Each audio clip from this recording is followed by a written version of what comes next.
Warning: the following podcast show that you're about to listen to will include explicit language and content in which you, the members of the audience, may find offensive. Audience discretion is advised. Welcome to another episode of the Kim Hoang Podcast Experience. Yeah, boy. Where anything and everything is a subject matter on the show, and no subject matter is ever taboo. Damn, that's what's up with you. And now, your host with the most, Mr. Kim Hoang. Bro, am I getting paid for this? Yo, what is going on, ladies and gentlemen? How in the world are you? This is your boy, Kim Hoang, the Asian sensation, and we're back at it again, creating great content on the Kim Hoang Podcast Experience. You know me by a lot of monikers. I can't tell you how I am with these monikers. I am the host with the most, the man with the plan, the guy that can bring the power within the hour, and the dude with the right attitude. And, you know, this is a special treat for me because I am actually doing this as we speak right now, live, in person, on location, remote, over at the famous Jhoon Rhee Taekwondo Dojang, which is located over in Arlington, Virginia, which for those that are not familiar with Arlington, Virginia, it's not far from the Washington, D.C. borderline. So you can say the Washington, D.C. area. And with me today, I have an in-person guest, which if you know me personally, I like in-person guests because not to say that I don't like the Zoom interviews, because it is what it is, but there's something more about when you get to go and interview a person in person, in real time, face to face. You can read the energy, you can see the emotion. There's not going to be any technical foul ups with the technology and so forth. So it's here and it's good. And my special guest is somebody who is well respected in the martial arts community. A 7th degree black belt under the Jhoon Rhee Taekwondo system. This man has done many great things. For those that, I'm just going to put it right now, for those that are video game heads, if you remember the game back in the day in the 90s called Untouchable, he was in there. He was a playable character. He was in that. He's been in many of teams in the sport of martial arts and martial arts competition. Team Atomics, Team Prestige, and at one point, if I remember correctly, was the captain and yet the founder of the University of Maryland Sport Karate Team. Also, for people that want to know a little bit more about his resume, he has actually many famous students, and we'll talk about them, but two in particular, for all the martial art heads, Carmichael Simon, yes, the guy who was actually in the show WMAC Masters, and at one point was a member of Team Paul Mitchell. Also, we have actor Iain Armitage, who was a student. If you don't remember him, he was in that Young Sheldon TV show that was on CBS. And the fact that we're here today right now with this guest, it's a real treat and it's a real honor. We're going to definitely break the bread and shoot the stuff with him. We'll ask him about a lot of things about martial arts, his training, his school, what's going on with what he does with his own workouts and so forth, and a lot more. And maybe for all of my Baltimore people, maybe we might be able to convince him to kind of convert to being a Ravens fan. I don't know, because my guest is a longtime Washington Redskins, now Washington Commanders fan. And we're glad to be here. So, ladies and gentlemen, for the one time, we have Master Francis Pineda, who is in the building. Sir, welcome to the show. Hey, thanks for having me. It's awesome to be here. Yeah, thank you. I mean, I felt like, and I said this before, we started rolling on this. It feels like that I've known you like in person for quite a while, but to be honest with you, I don't. This is like the actual first time that we're actually interacting. And I think it's probably because, when it comes to the martial arts community and, who you meet and so forth and bumping into people in certain tournaments, you kind of pick up on that kind of vibe. Yeah, no, absolutely. It when you said that, it kind of surprised me also. I mean, I think, it's all social media. Right. And, the world gets very small. And then next thing you know, we have so many mutual friends. And then I see different things on feeds. And then I honestly, I felt like I've met you or known you. For a little while. For a while over the years, but we definitely have a lot of mutual friends. We share a lot of viewpoints. I know we've done a lot of private DMs, kind of back and forth. Yes, sir. When I've seen some of your successes also, and then I'll see you working out with the same people that I know, and so yeah. I mean, I think as far as the DMV world, I think we at least know each other on the social media. Yeah. Site, and so many mutual friends for sure. For sure. Before we get started, because I know I will get chewed out if I don't do this, but I have a special message, and it's also going to segue into a shout out. So shout out to my friend Claire Brown in Columbia, Maryland, who was a student and still training, in her own ways with Taekwondo. She's a second degree black belt. She has said that she's met you, and she wants to express her love and support. Yeah, no, Claire is amazing. She's such a nice person. Yeah, I met her when I did some teaching at Jhoon Rhee, Columbia. Okay. And she was there also, and she has just been so warm and welcoming and inviting. Kind of like the kind of person that you just met, but you feel like you've known for a long time. Yeah, yeah. But yeah, so much love out to Claire. She says that she wants to come back and she wants to train, and she at one point, I think that she said that maybe Master Pineda will actually, test me for the higher belt, because it's been too long. What are your thoughts on that? Hey, it's never too late. It's never too late. I mean, I've had students come back after 20 years to finish training, and I'd be more than happy to. I think the only obstacle is probably distance. But, if she wants to make that trek, if she wants to make that trip all the way from Columbia to Arlington. I mean, when you want to study with the best, you got to go where the source is. That's the way that I see it. That's the way that I see it. Well, this is awesome that we're here in your studio, and it's amazing, and we're just going to jump right into it. I mean, I guess the first question I usually ask for, a lot of my guests, and this is a very international question, is like, what kind of kid were you back in the days, of a young Francis Pineda growing up? Was he like an outgoing kid? Was he a shy kid? Was he, into sports and just like a natural athlete? Was he just a person that liked music and just liked listening to that type of stuff? What kind of person was he back in the day? I feel like I was a pretty normal kid. Okay. I grew up, the bulk of my life, I grew up in PG County. Okay. Oxon Hill, Fort Washington, Maryland area. Yeah, I know that area. And yeah, I mean, I was the kind of kid, I did pretty much every sport that I could. My mother and father worked a lot, so I was definitely a latchkey kid. I just kind of did my own thing. I had my best friends that we we hung out a lot. We kept each other out of trouble for sure. Yeah. But yeah, I mean, there was even a little maybe a little racism also involved, because I was an Asian kid. In certain areas, but that might have even fueled some of my passion for martial arts.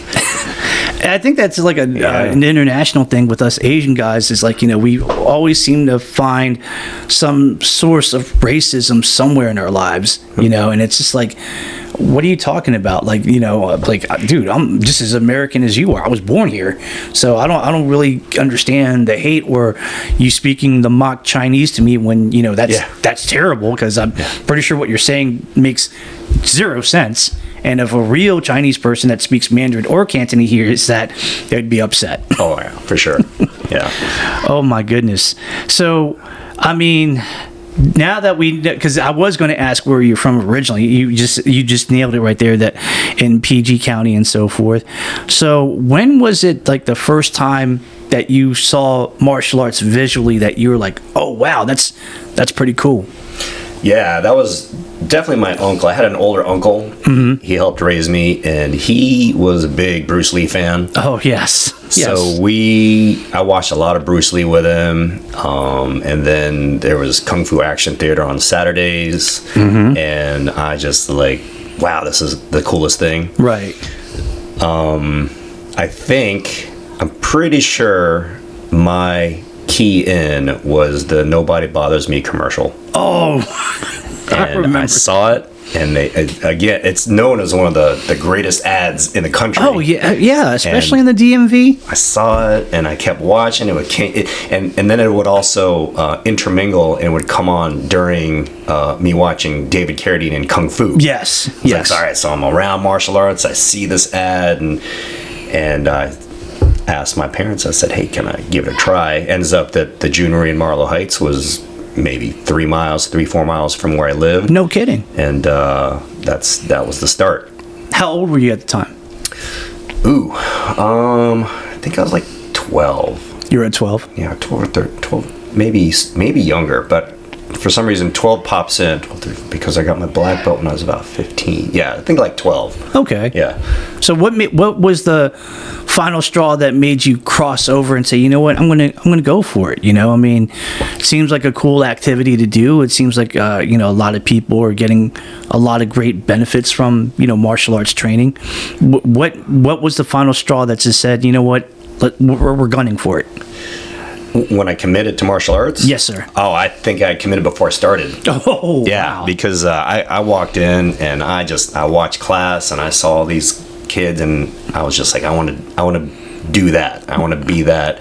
Right. And I had the benefit of having very inspirational instructors. And back then I think it was like 3 classes for $19 or something like that. Was like the intro offer. Yeah. And I skipped it. I said, I don't need that.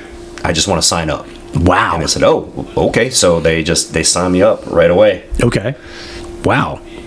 Did you have any reservations before, like wanting to commit to being a martial artist and train in the martial artist or as a martial artist, or did you just go right in and say, you know what, I'm going for it no matter what? Yeah, I just wanted to go for it. Okay. I thought to myself,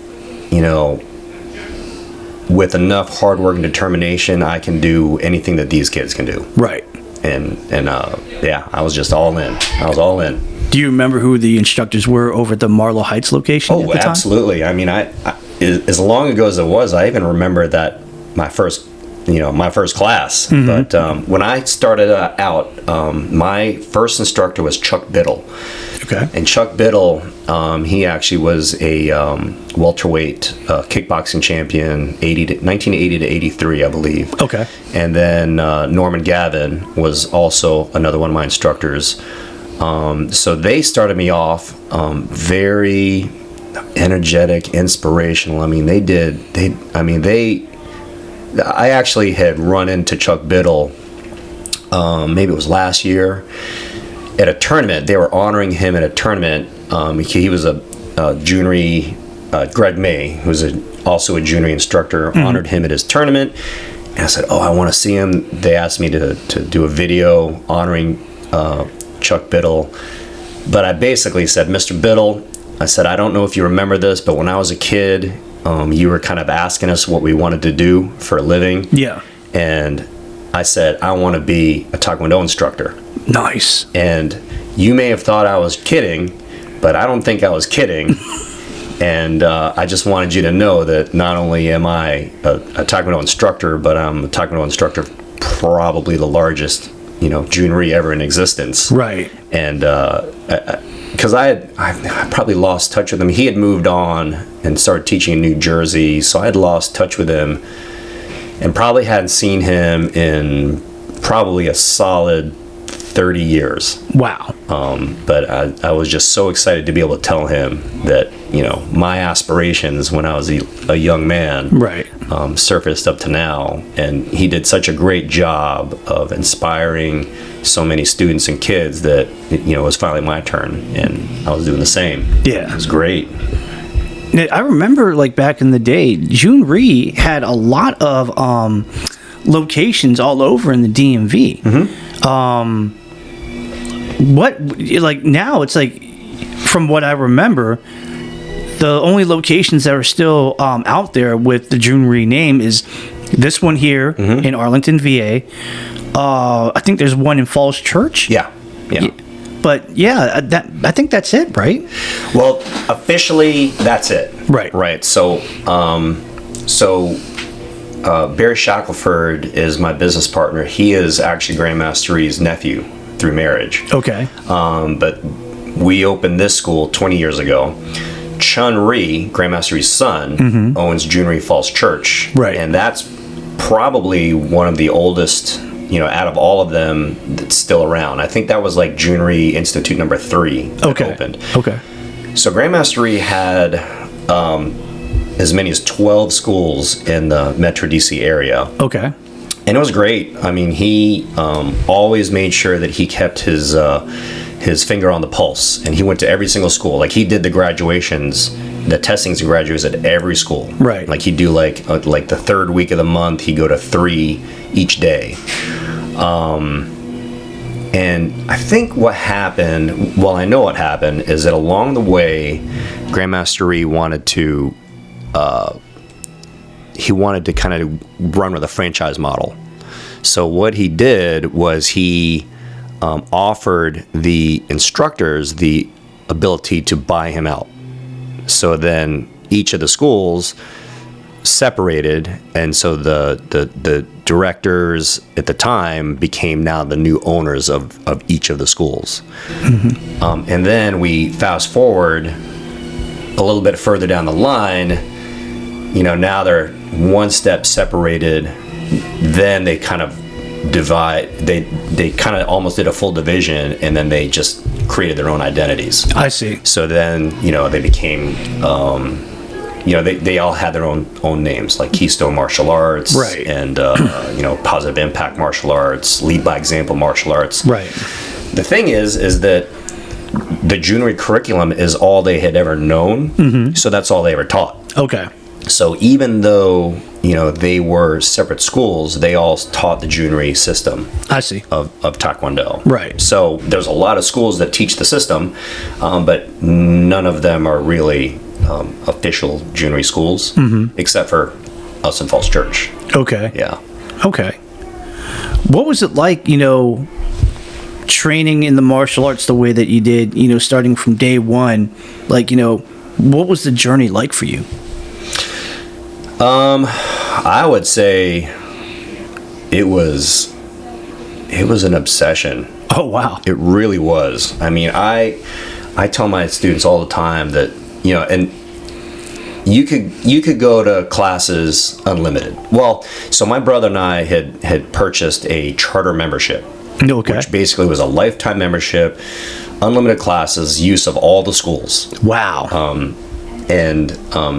But I tried my best to take full advantage of that. So I was the kind of kid that was, I was there 6 days a week. Okay. I would wait for the instructor in the parking lot when he got there and go in with him. Right. And then I would leave right before he did. Okay. My mom would either drop me off and then pick me up, or it was my uncle at the time, or once I started driving, then I just was doing. I literally spent the whole day at the school. Wow. And yeah, I mean, it just rubbed off on me, and obviously the instructor was like, what am I going to do with this kid? Like, hey, why don't you help me teach this guy and this kid? And, right. And yeah, I was just really, that was my thing. That was my thing. And I had done every sport under the sun. Okay. That I could. Like, I tried football and baseball and obviously soccer. I even did ice hockey for a while. No way. Yeah. Really? Okay. And it's like, and I tell kids, do other activities and see what sticks. Yeah. And my parents had thrown everything at me, and what stuck was Taekwondo. And to the point where I was always there. Nice. Always there. Would you have called it an obsession, or would you call it like it was more of your passion to be a martial artist and to train? Ooh. I mean, both really. Okay. You know, there's nothing wrong with saying both. I mean, it was, it's definitely a passion, and I just loved pushing myself, learning new things. Right. Just seeing how far I could take it. Right. Yeah. I hear that. What was the challenges for you? Because I know that coming in through the ranks, no matter what martial art that you train under, students are always going to say that I found myself in a situation where I had this challenge, or I had this challenge, or there was like a barrier between me and this success.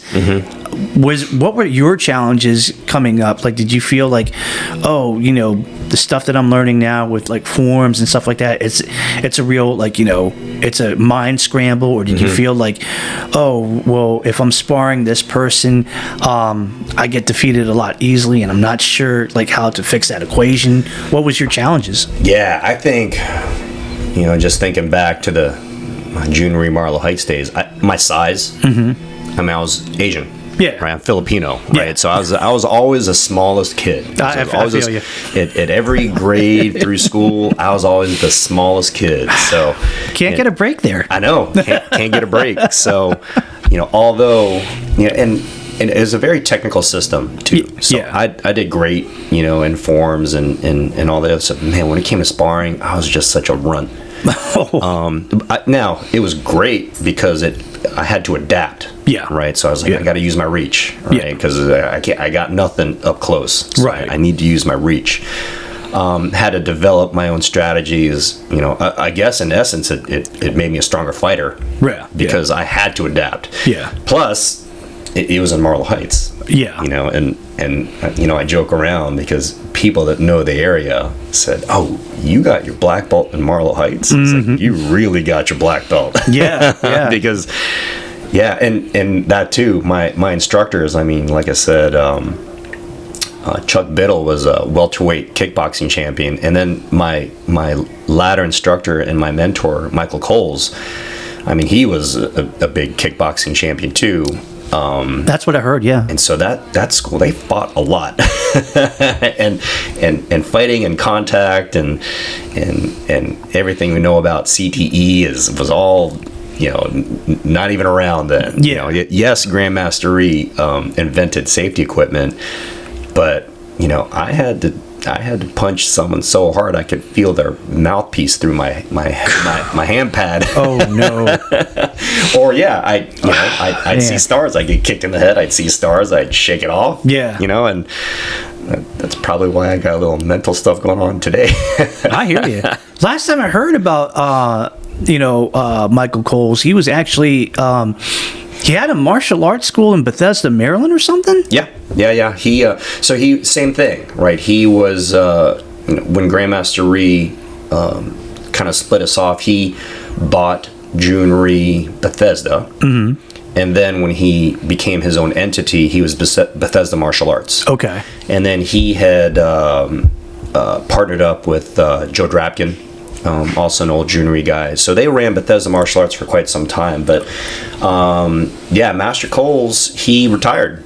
Oh, wow. So he sold the school to actually another old Jhoon Rhee guy, Dill Kim, who was at Young Studios in D.C., Tenleytown. So now I believe Young Studios has taken over that Bethesda location. Oh, wow. But yeah, Master Coles, he's been around. He just kind of retired. Yeah. Wow. Congratulations on his retirement. I hear. Wow. Okay. Well, let's talk about the actual journey to the black belt, in the sense that when you got the official notice through all your training, and they said, "Hey, you're going to be testing for a first degree black belt." At that point, what was your reaction, and how did you prepare for such a monumental event? I felt I was ready. Okay. I really did. For a couple of reasons. One, like I said, I was there 6 days a week, and I knew everything inside out, as far as knowing the curriculum. Correct. Like memorization, obviously, and then I had fought so much. I knew. I felt like I was definitely in my prime. I I was doing other sports and activities, but I quit everything. I was like, I'm going to practice. I'm going to concentrate on my black belt exam. The only thing I kept was cross country. Okay. And that was just to keep my cardio up. Right. And then, it was just after school, and it was a quick activity.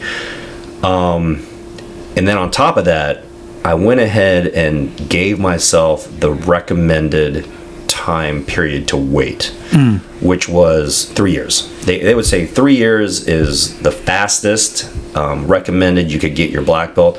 I was actually eligible in like 2, and I said, I don't want to do it. I want to wait because I want to do it right. So I waited, the entire 3 years. I got all my training in. I went in mega ultra prepared, Yeah. And then, yeah. Well, and the thing too is, it was a scary test. Really? Because, all 12 schools would get together, and it was, the whole thing was determined by the 5 masters in the system, and that was Master Jhoon Rhee, Jeff Smith, Michael Coles, Jimmy Rhee, Grandmaster Rhee's oldest son, and then Grandmaster Rhee himself. Okay. And those 5 determined everything, and all 12 schools got together, and it was a 1-day test, but it was like 8 hours. Wow. And it was known that the pass-fail ratio was 50%. Wow. Yeah, 50% or less, right? And so it's like, I definitely need to be ready for this test. How do they base it upon that? Like 50%? That's kind of harsh, isn't it? It was very harsh. Wow. And it was not uncommon for people to be there for their second, third attempt. Ooh. And I was like, yeah, I definitely need to make sure that I'm ready for this. So I gave myself that full year wait, and trained inside out, backward, forward, left and right. Yeah. I made Taekwondo, I would eat, sleep, think, drink Taekwondo. Yeah. And that was my test. And real funny story, and anyone from the Jhoon Rhee, back in the Jhoon Rhee days will know, is that when they called you out to whether you passed or didn't, there's this long hallway, and everybody sat in this hallway, and then they'll call your name, and then you would run down the hallway, and then you'd run out, and Grandmaster would give you your black belt, and then usually, by the end of the test, half the people were still in that hallway, sobbing and crying because they didn't pass, Right. Right. And so they were kind of doing it in a certain order, and they passed. Like I remember I was candidate number 18, and they had passed, and they were already, I was like, oh, I didn't pass. I didn't make it. I didn't know what happened. But what happened is that they waited till the end, and out of 48 candidates, 5 got outstanding marks, and I was one of them. Oh, wow. So then they called me out at the end, and I made that run down the hallway. But I can't even fathom the preparation hours I put into that test. But that's what makes it worth it, right? Yeah. Yeah. I mean, there are some schools that will just, give you your black belt for paying your tuition on time. Oh, yeah. Yeah. The McDojos, right? Yeah. And then there's some that they make you work. Yeah. They make you work. And I worked. No, I for worked. sure. Yeah. But knowing that, let's say, when you knew at that moment that you passed, and I'm only assuming that you got that black belt tied on you that at that moment. I mean, how did you feel? Like, what was going through your mind? Did you feel like you just, won the heavyweight championship of the world? You felt like you just knocked out Mike Tyson? Like, how'd you feel? Oh, absolutely. I mean, that was like, that's it. The journey was amazing, and then the way that journey ended was like, wow, huge weight off my shoulders. I was exhausted, for sure. Yeah. There's no doubt that I definitely felt I earned it. I mean, I think when I left, I can't remember if it was my first or my second degree test, but I weighed myself before and after. Okay. And I lost like 8 pounds. Oh, wow. Just from sweat. Yeah. And probably blood and tears too. Oh, Yeah. Of course. But my first degree test, like I left with a pulled hamstring, a bruise on my neck. I think I was probably partially concussed. Ooh. Like I fought for that. I worked for that Yeah, test. yeah. But it was just an amazing accomplishment. Like, and I won't forget. And I remember so many of the deep details of that test. And I have a friend of mine that actually filmed it, and luckily I was able to get it transferred to digital before that VHS tape kind of degraded. So Yeah. it was a great record of what happened for sure. At age 15, you became an assistant instructor. At age 16, you became head instructor at the Marlow Heights location. Mm-hmm. Age 17, if I'm reading this correctly, you became a manager and instructor over at the Glendale location. Yeah. So that all becomes part of being, obsessed and all in. Yeah. Being there all the time. And when I was 15. I was helping teach a few classes here and there. Right. And I think really Michael Coles was really kind of prepping me to be an instructor. He really was. But I was there a lot. I was teaching. I made like what, $50 a week. Wow. Which to me was like amazing. Yeah. Like, and I took it. But then after that, he saw my potential. By the age of 16, he appointed me as the head instructor of his school. Oh, wow. So I was the head instructor along with Jerome Baxter. Okay. Another good fighter, good old Jhoon Rhee guy.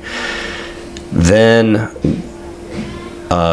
we were kind of expanding, and they're actually, I think at that time they were considering sending me over to Jhoon Rhee Hydesville to run over there. Oh, Hydesville. Yeah. Oh, wow. Yeah, we had one at the Hot Shop Center. Yep. In Hydesville. Yeah. And then Jimmy Rhee opened a school in Jhoon Rhee Glendale. Okay. Just outside of, it's probably technically Bowie, but just outside of Bowie on Landon Severn Road. Yeah. And I remember going to the interview, and he said, "Hey, I have a new school. I want you to run this school." Mm-hmm. And I was like, wow, okay. I was 17 at the time. I was I think a junior or senior in high school. Yeah. I think I was a senior in high school. And so I would drive up, I'd run the school. It was very, there wasn't a lot going on. It was a brand new school, and I'd spend the day there, but I pretty much built that school from the ground up. Yeah. And Jimmy would come by once or twice a week, meet me early. We'd train. We'd do a little bit of training. Yeah. But he really needed to come in because, back in the agreements were all, you had to sign agreements. I wasn't legally old enough to sign a binding agreement. So I would do all the paperwork, but then Jimmy would have to come in and then he would have to sign them all. Right, of because course. I wasn't 18 yet. Yeah. And the funny thing too is, like, I never my students there never actually knew how old I was. Oh, wow. And Grandmaster Rhee, he didn't say lie about your age. Right. He just said, don't be open about it. And then I kind of learned, that how I carry myself and how I give of myself is really more worthy of respect than an age. Yeah. Yeah. Wow. So at what point, now that we're talking about that, you worked up to the ranks of, being a manager and one of the instructors of a Jhoon Rhee Institute. Let's talk about the tournament life. When did the tournament bug bite you? Oh yeah. So, how did it bite me? Or when did it bite you? Well, I'd always done a lot of tournaments, a few. Like, I had a couple instructors. Like, I remember going to the Cap Classics when I was a purple belt. Okay. A few as a brown belt. Was it at George Mason at the time? Which one? Capital Classic. No, it was at the Convention Center. Oh, the DC Convention Center? Yeah. Oh, DC wow. Convention Center, yeah. Wow, that's OG. Yeah, it is. Wow. It is. Okay. And then, I'm trying to really remember how that even started. I mean, I do remember that when I first started competing as a black belt, I wasn't doing well. And really, that's all experience.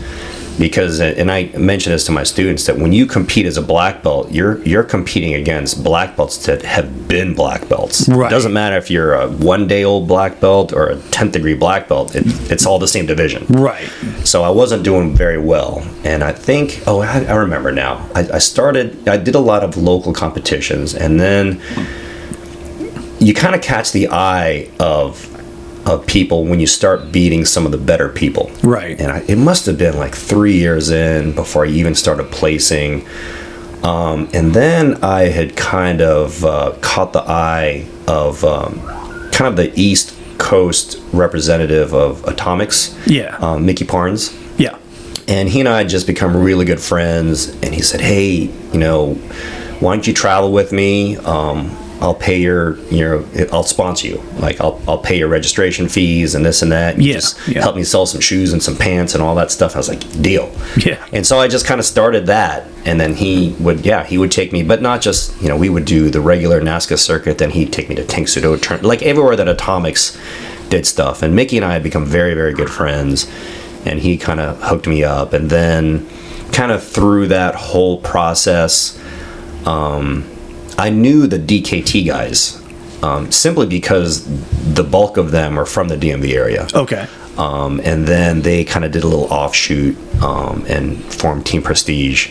And then I kind of slid over from Atomics into Prestige. And it was a good experience. I mean, I love, sponsorship is very key, especially as a black belt. Yeah. I mean, competing is expensive when it comes to travel, hotels, registration, and everything. But man, once you get a sponsor, it really helps you out. Yeah, no kidding. For sure. Because I think I was talking to somebody that was in the NASKA circuit. And she was saying, these big name teams, like let's say Team Paul Mitchell, if you're in that team, you're basically taken care of. They will pay for your, for you to get over to the tournament. They will pay for your tournament no matter what division that you're in. They will pay for your accommodations. Yeah. And, she was telling me wow, if I would have had that, I probably would have competed in more NASKA tournaments, because now to compete in even one of them, it's like the prices are up the yin-yang. Yeah. Yeah. Oh, absolutely. Yeah. Paul Mitchell was, man, they've always been around. I do remember it was fantastic back in the day because the big teams were were Metro. Yep, Metro. The best competitors were on Metro, DKT Prestige, and then Paul Mitchell. And I think Paul Mitchell, they had such a big, huge financial backing that was the gold standard.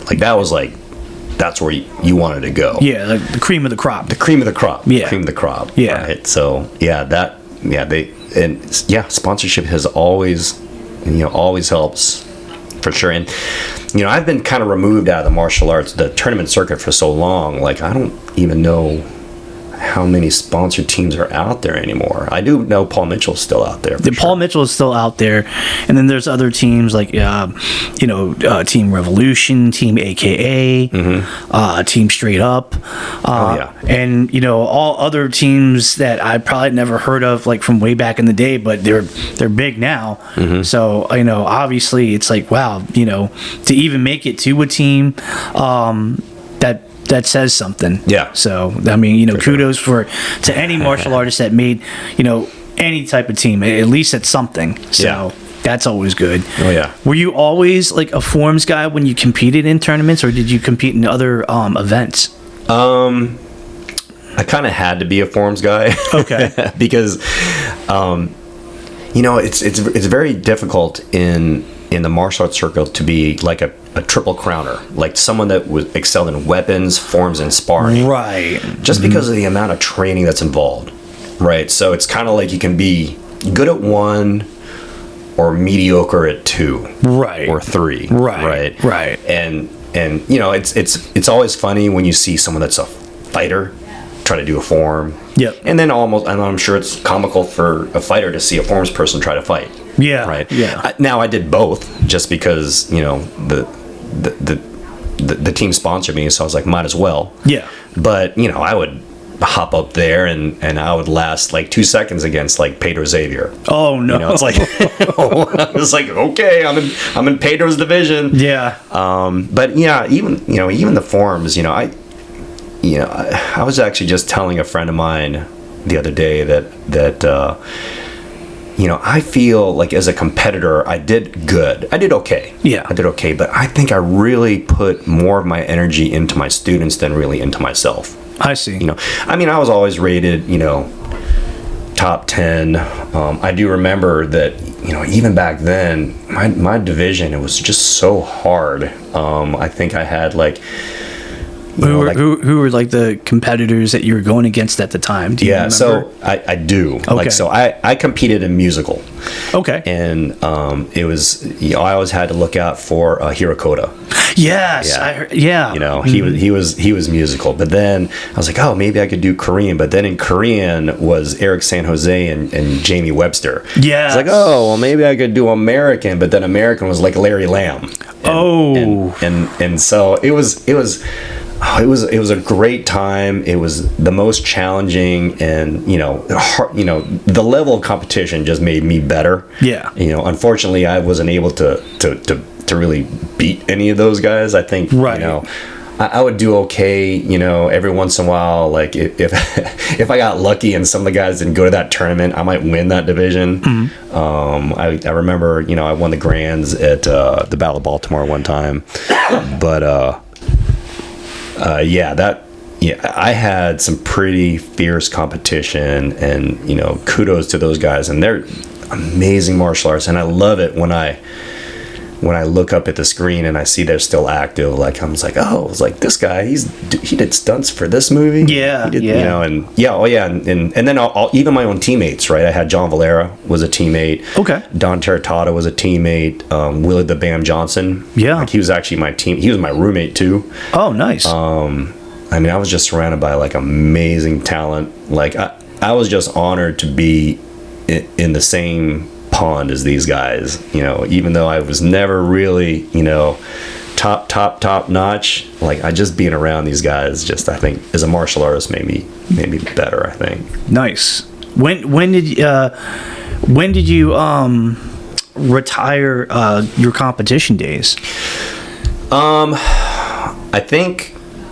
So I was still in college. Mm-hmm. And it was kind of a culmination of two things. One, classes were getting hard. Okay. Right. Yeah. So I'm Asian. I'm supposed to be a doctor. Yeah. So yeah.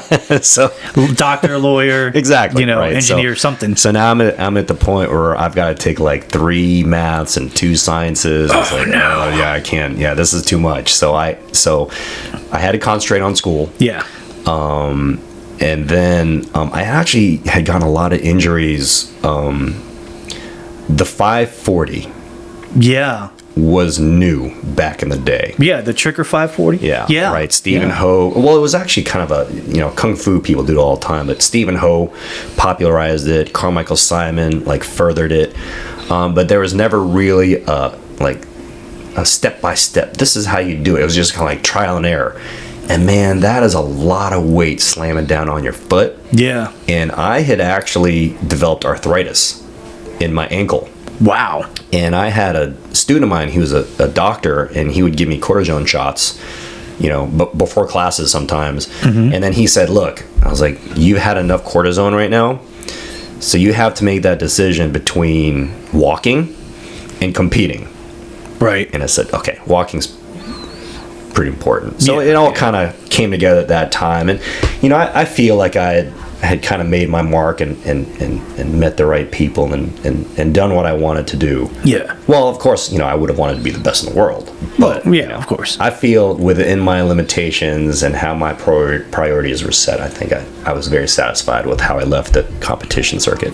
And you went to UMBC. I did. Okay. I went to UMBC. Yeah. Oh yeah. Go Retrievers. Yeah. Go Retrieve. And that's where I started the UMBC sport karate team. Oh, nice. Because I still wanted to do martial arts. Yeah. And I didn't want to do I didn't really want to do a curriculum based thing. I just wanted because there's so many different styles. Yeah. Right. Yeah. So I was like, you know what? Let's just all get together. Point fighting rules are very universal. Yep. So you can point fight no matter what style you're in. So I said, so let's just do a sport karate team. We'll just do point sparring drills and we'll spar, and it was good. I mean, I had people again from all different styles, backgrounds, different gosh, I think the team. Well, we eventually found a collegiate martial arts circuit. Okay. And so it was several schools were involved. It was like Rutgers, Merchant Marines, UMBC, Princeton. I think there were like 8 colleges, and so there was a collegiate martial arts tournament. So yeah, we were able to train for that. It was like 2 black belts, a brown belt, a blue belt, and a gold belt on my team. Right. I think we did. How did we do? We did well. We might have won the tournament. I do know. There was a friend of mine. He was a ringer for the Merchant Marines College. Oh. But I knew him from the NASKA Circuit. Mm-hmm. And then he saw me and he said, "Wait a minute." I was like, "Are you a ringer for Maryland?" I was like, "No, I actually go to this school." So I think I just with the experience level, I won my forms and I won my sparring division, and I think that might have given the UMBC team enough points to win the tournament. Nice. Yeah. Nice. Let's talk a little bit about, because I think I read and I heard somewhere that at one point you went from being, an instructor at Jhoon Rhee, and then you went over to America's Best Karate? Yeah. So what happened was I was teaching at Jhoon Rhee, Georgetown at the time. Okay. And the gentleman at America's Best Karate, Mike Erickson, he was a Stephen Oliver offshoot. Okay. He was a student, and I think he was Steve Oliver's manager, and he had gone to Arizona. And Arizona was very new in the martial arts world. Okay. So he had the #1 school in Arizona. And by EFC standards, he was the #3 in the country. Oh, it was a very big school. So he had 5 schools. They were beautiful. 5 schools, like 3,000 square feet ish.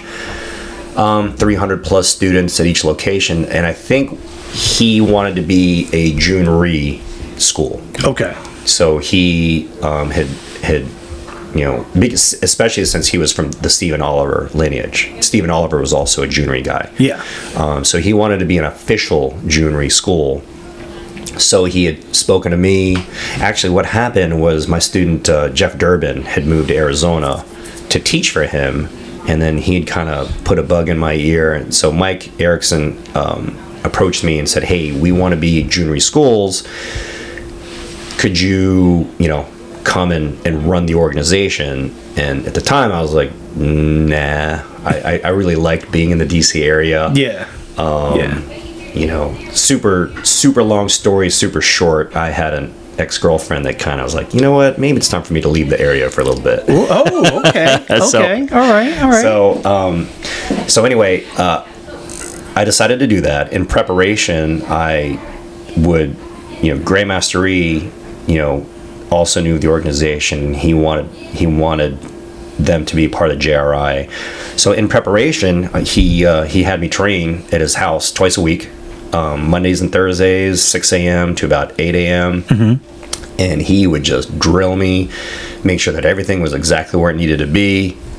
And he also promoted me early to the rank of 4th master. Right. And at the time, the minimum age, there's a years requirement, but also an age, was I think it was 25. So I was a master at 24. Ooh. And that kind of gave me the title of youngest master in JRI. Okay. But I mean, I'd done a lot of training with Grandmaster Jhoon Rhee, and I think he kind of felt it was good to go to Arizona, run a large organization. Yep. With some sort of title, right? So. And how long were you with America's Best Karate? Like, how long were you there for? 10 years. 10 years. Yeah, I was there for 10 years. Ran the schools. I guess my official title was general manager and then vice president. And yeah, they did well. Grandmaster Jhoon Rhee would come out and he would do the black belt exams, and he was very satisfied with the quality of instruction. Right. And I oversaw a lot of that stuff, so that was fun. What made you disband from them to come back into the area? Well, Mike and I, we didn't see a lot of things eye to eye. Mm-hmm. So I had actually decided that maybe this was a good time to see if I could do something else besides teach martial arts. So I've always been a big computer guy. Yep. I was since a teenager. I was a hobbyist. Pre-internet, I used to do BBSs and a lot of stuff like that. Yeah. And I remember when I was in high school, they offered a computer science class, and I ended up teaching the teacher stuff. Because it was just new. Computers were just new, right? I was like, well, all right, let me see if I can try my hand at something. So I went to during the day. I went to a computer networking school, and I got my degree in network engineering. Okay. From Collins College, I graduated valedictorian. A Cisco company had picked me up and hired me before I even graduated. Oh. And so that was kind of like, all right, let me see if I can do martial arts for a little bit, or something else besides martial arts. Right. Did that for a couple of years, 2 years. Okay. And I didn't like it. Right. My boss said, hey, you're easily, this stuff so well, you can easily be in the 6-figure range in a couple of years. And I said, oh, fantastic. But I was very unfulfilled. I had gone from teaching hundreds of kids and talking to them about confidence and setting goals, and the little kids, the importance of using your polite words and eating your vegetables. And now I'm sitting in an office, I'm fixing some guy's firewall and router, and and then I was like, man, this is kind of sad. Like, I can almost go a day and not talk to a person. Yeah. It's like, this not good. Right? Yeah. I gained 40 pounds. Right. I was not feeling good about myself. And I was like, I need to get back to something that is much more fulfilling. And it's martial arts, but I need to find a way to make a living doing that, a decent living. Yeah. So that's when and then things all kind of happened at once. Then my father got sick. He had 3 strokes. Actually, so I moved back to the DC area to kind of take care of him. I was actually still freelancing as a network engineer. They still kind of had me do a few jobs. Then I talked to Grandmaster Jhoon Rhee's son, Jhoon Rhee. Yep. And then he said, hey, can you piggyback and go to a couple schools, kind of help them, bring their standards up and kind of help teach them a few things? And I said, sure. And then I thought to myself, if I wanted to make a living teaching martial arts, I have to actually be a school owner. Yeah. Not a manager, not an instructor. I have to own a school. Yeah. So I talked to Jhoon Rhee. He said, I got a great location in Merrifield, which is right around the Mosaic District right now. Okay. And I think that was the idea, was to be there by the time the Mosaic District was built. I had also been asked to help at the new Jhoon Rhee Arlington School under Barry Shackelford. Right. And I knew Barry kind of a little bit through competition, through kind of mutual friends. And Barry had just given up a big, high-paying government job. And I think he felt the same thing. He's like, I want to do something else. Yeah. So he had this school, but he had taught at Jhoon Rhee Georgetown prior. I don't know if he had taught a lot of kids, because there's not a lot of kids at Georgetown. But anyway, Chun said, hey, can you just stay at Barry's school work with him, teach him a few things until the Merrifield location is ready to go. And I said, okay, fantastic. So Barry and I got to knowing each other, and we ran a great school.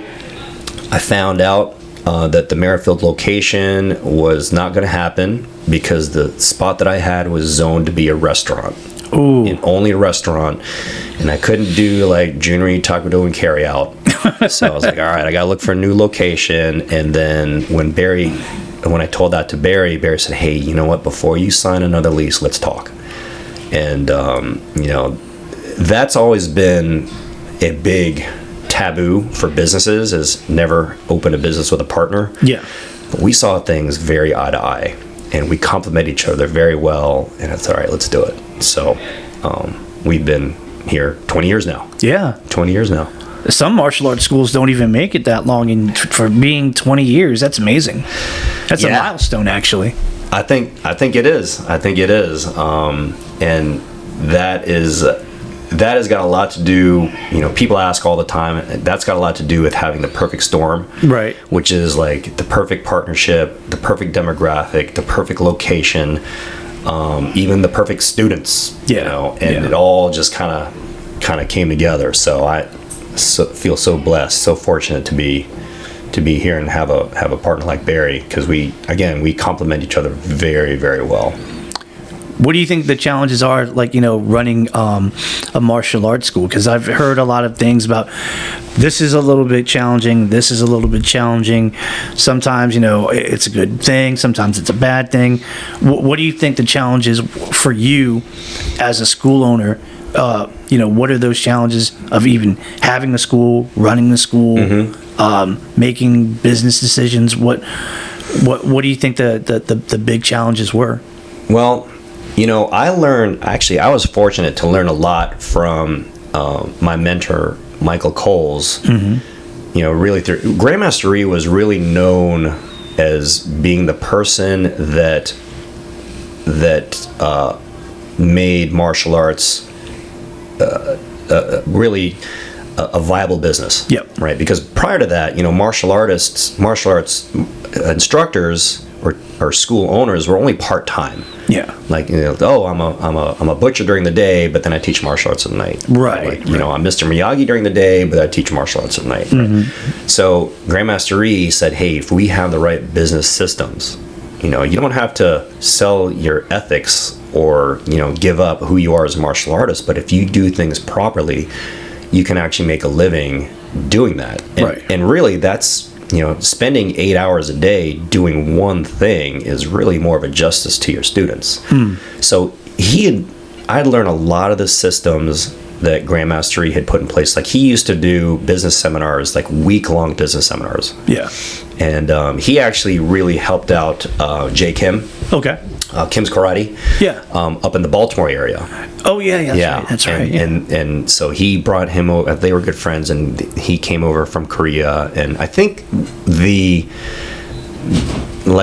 agreement they had was like, okay, Jay Kim was like, you can take over, you can have the Baltimore area, you leave me the DC area. Okay. And so that was kind of like an agreement they had. But Grandmaster Rhee was he really helped a lot of the business systems, and so I had a lot of that going in. But I can tell you for sure from experience that a lot of other people struggle because they don't have those tools. Yeah. They only know.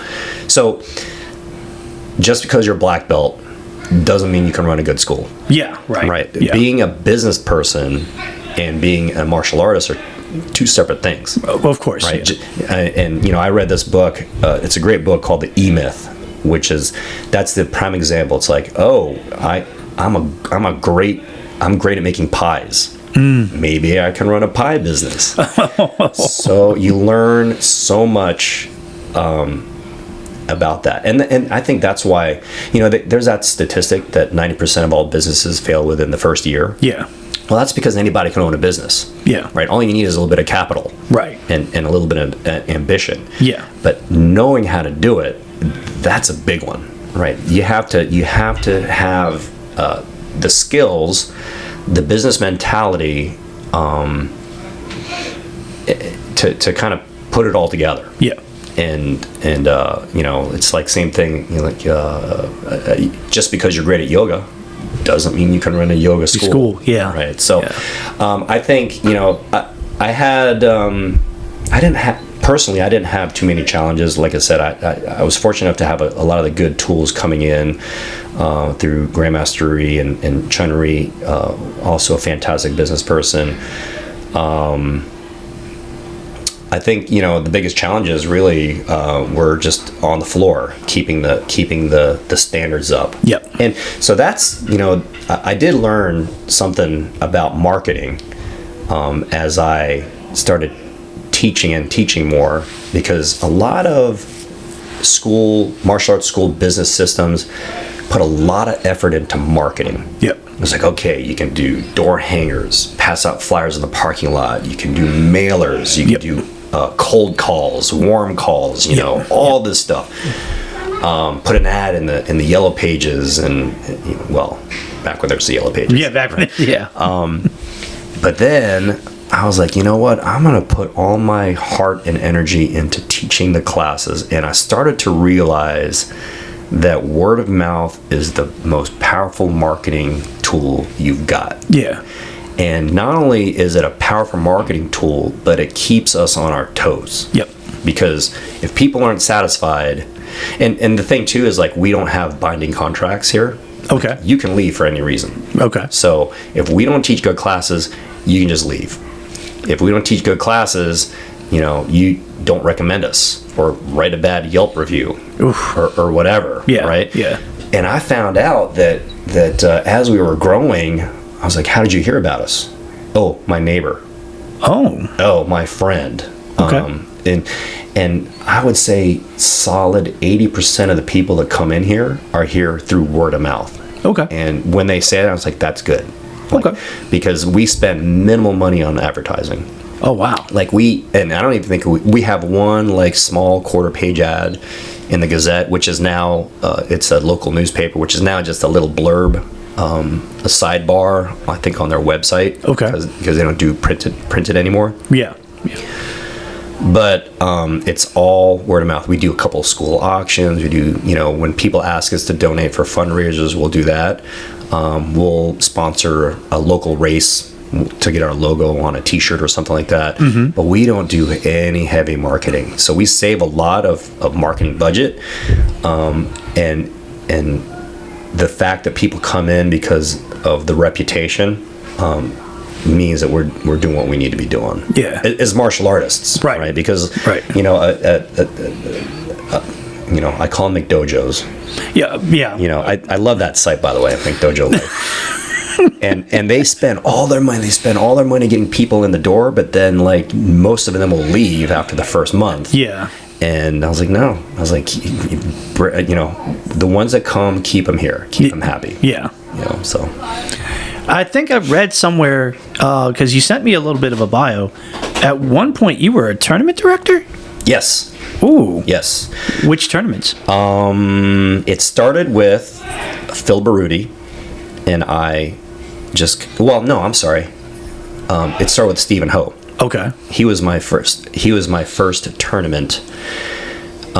He was working with Carmichael. Okay. And then Carmichael introduced us. Stephen and I hit it off very well. And in essence, I was kind of like his East Coast manager. Okay. Like, I helped set up a couple events for him on the East Coast. He did a couple big events because he was Donatello. Yeah. In the Teenage Mutant Ninja Turtles movie. Yeah. So that was kind of his claim to fame. And then he said, hey, would you want to run a tournament on the East Coast? And it was called Stephen Ho's Totally Awesome Totally Mutant Karate Tournament. What? Yeah. Whoa. Okay. We did it in Oxon Hill. I did all, you know, I'd been competing, so I kind of knew, you know, that side of a tournament. And that was my first tournament, Stephen Ho's Totally Awesome Totally Mutant Karate Championship. Wow. And then I believe that also made me NASKA's youngest tournament director, because I was only 17 at the time. Wow.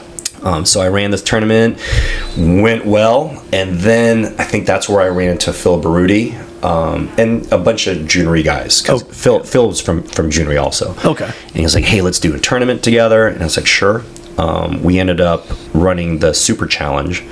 The name we've since given to Jhoon Rhee, but we ran the Super Challenge tournament as a very reputable NASKA tournament, triple B rated.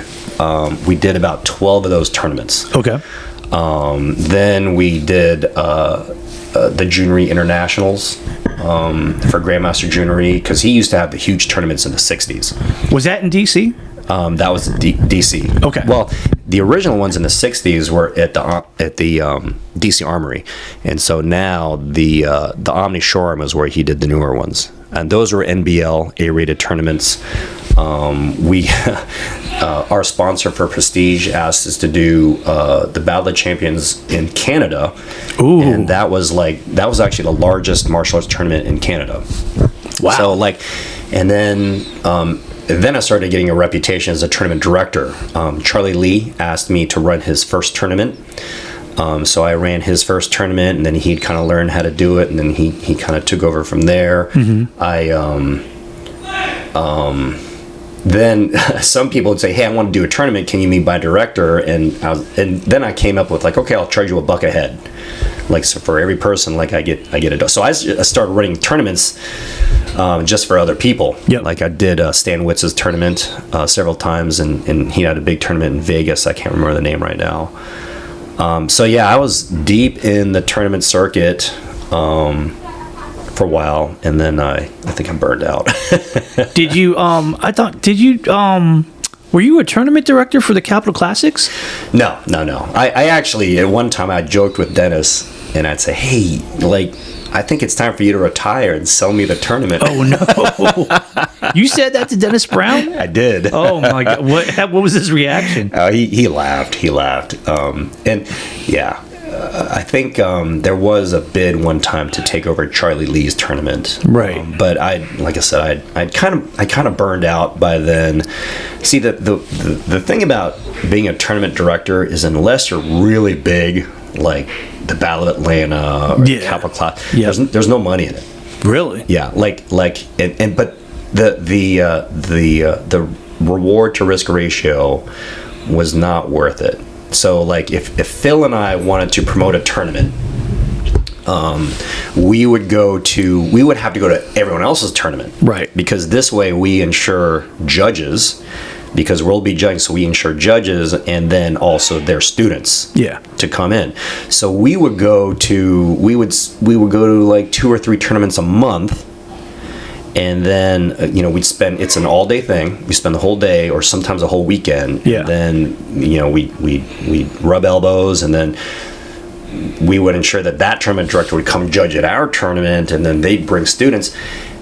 And there was so much time and effort, and then we'd have to buy trophies and award money and this and that. Sometimes Phil and I would not make money, or we would make $1,500.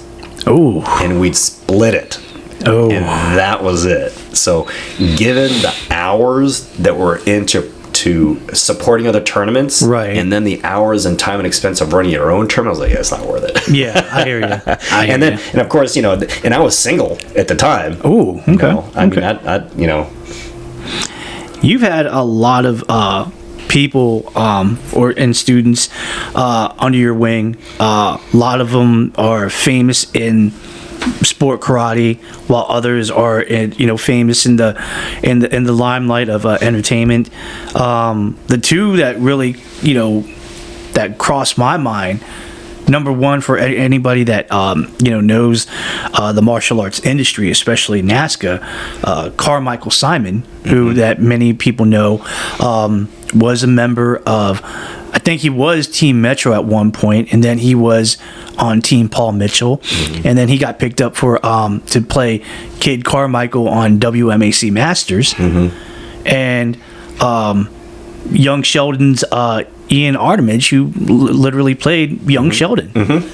Wow. Yeah. Well, first off, let's talk about Carmichael Simon. I mean, what was it like, being around him, training him, and so forth, and just being with his kind of energy and spirit. Carmichael, what a great kid. I think I ran into him when he was 10 to 12. No, 12, because Okay. he was competing in the 12 to 13-year-old division at the time. But you meet everyone for a reason. Yep. And there's little luck involved. Everything comes together. You meet people for a reason. Yeah. And I had Jhoon Rhee Glendale at the time, and that just happened to be close enough to where he lived in Annapolis. Right. At the time. Right. And he was quite an accomplished martial artist, and he probably an obsession and a passion like me. Yeah. But he had done quite well on the local circuit. I mean, he was just very enthusiastic. And then he, at the time, Charlie Lee was the top gun. And so he met Charlie Lee. Charlie Lee is, one of Jhoon Rhee's top competitive students. And he had some private lessons with Charlie Lee. They kind of put things together. And he needed more he wanted more consistent training. He was training with Peter Kokinas. Yeah. Right.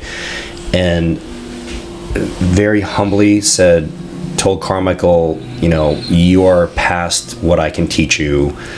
You need to, go elsewhere, or you need to seek, the Jhoon Rhee Institute. In so many words, right? Yeah. So I was at Glendale, not far at all, and then he came in. I met him and his parents, and then I was like, "Wow, sure, I'll take him in." Yeah. So I just trained Carmichael, and obviously, we had just a kind of a friendship that had really grown organically over the years. He's Filipino. Yeah. And so whenever he would stay with me or come over my house, like, he absorbed as much Filipino culture as he could, because he didn't really have a lot. Yeah. He was like eating rice and adobo and all this stuff. And Yeah. But we spent a lot of time training. We would I would push him. I'm gonna get him on your podcast, and you ask him specifically what training with me was like. Okay. Because it involved a lot of blood, sweat, and tears. It involved weight vests. It involved resistance bands. It involved a lot of constant repetition. And he was one of those guys that I had really poured all my effort into. Wow. Right. And at the time I was competing myself. Yeah. But I would say I spent 10 times more time training him than myself. Wow. And so he did well. And then word spread, like, who's your instructor? And then that's where I met, Jeff Durbin, Ashley Lane, Gary Waugh, Rasta, and Rasta Thomas, and it kind of spiraled from there. And, wow. And there was a time, like, there was a time where I was, Saturdays and Sundays, I was back-to-back private lessons from people all over the country.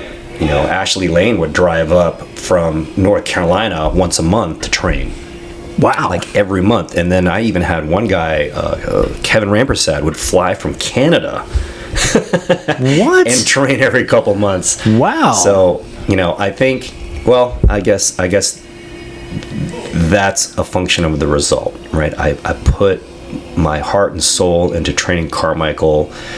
Carmichael had represented me well enough to catch the attention of other people, and then I think that's kind of how it all started. And then along the ways, torturing Carmichael, I had learned more, efficient ways of training. Yeah. And, it made my training, it made my teaching better. Yeah. And, especially when it came to tournament preparation, tournament competition. Nice. Yeah.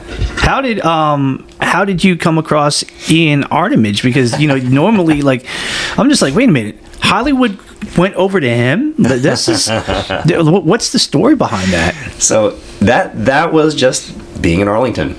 Right? Okay. And Iain came in at 4 years old, and we treat everyone the same. I knew nothing about him, and at the time he was still, he was 4, right? How much was he into? Right. But his parents had their hand kind of in Broadway, and you know, they are kind of well known in the who's who kind of that industry, and that helped Iain get, you know, he would do Iain was trying to raise awareness into theater. Okay. So he had like a little podcast, like Iain Loves Theater. Okay. Right. Yeah. And so he would watch Cats or whatever. Right. Yeah. And then he would just give it a good solid review, because he wanted to encourage children to get into theater. But teaching him, he just walked in at 4 years old, and we just taught our classes. He went through the same process that all of the 4-year-olds go through. Right. He earns his belts one by one. He learns the life skills. Right? Yeah. He's in our Knee-High Ninja program. So our Knee-High Ninja program has heavy emphasis on life skills. Okay. Use your polite words. Yes sir, no sir. Yes ma'am, no ma'am. And you know, confidence, and working your discipline and your focus, and that is kind of a formula that his mother Lee really appreciated. Mm-hmm. And she just loved us. She had faith in us, and they stayed with us. And then he moved from the Knee-High Ninja program into the junior program, went through the ranks. Luckily, they said that kind of no matter how big or famous he got, they always wanted to have roots in Arlington. So they said, we're always going to have our home base being Arlington. I was like, fantastic. So whenever he's in town, he comes take classes, he trains. Then he eventually got his black belt from us. So he's originally from Arlington, VA. Oh yeah. Okay. Yeah, I'm pretty sure he was born. I mean, his mom went to his mother went to elementary school with Phil Baruti. Like she's local herself. Okay. Yeah. So I'm pretty sure Iain might have even been born in Virginia Hospital Center. But yeah, he's an Arlington native. I ran into him simply because, you know, we're in Arlington, and his mother really loved our program. Had him stick with it. He's still very attached. Whenever he's in town, he helps teach. Oh wow! He helps teach classes. He hasn't been around often, right? But we're still very much in touch, and he comes in when he can. It is interesting though, because even though we're I guess word got around, right? Because everyone, you know, he's got such a big fan base. Yeah. Right. Yeah. So word got around that, you know, this is the martial arts school that he goes to, and every once in a while when he's teaching, I'll look over in our hallway and there are teens with their it's like, no, that's him, and we okay, you gotta move along, right? You know? If you're not a student, yeah. But Iain, he's so I can't tell you how what a great kid he is. He is the most gracious, humble. I mean, there's nothing bad you can say about Iain. He is just one great, genuine kid. He really is. Did you ever think that he would blow up the way that he did? Like, just you know, being from just a regular, average, everyday, you know, kid to being an actor in one of the most iconic and popular TV shows of the generation? No, I didn't. And you never know.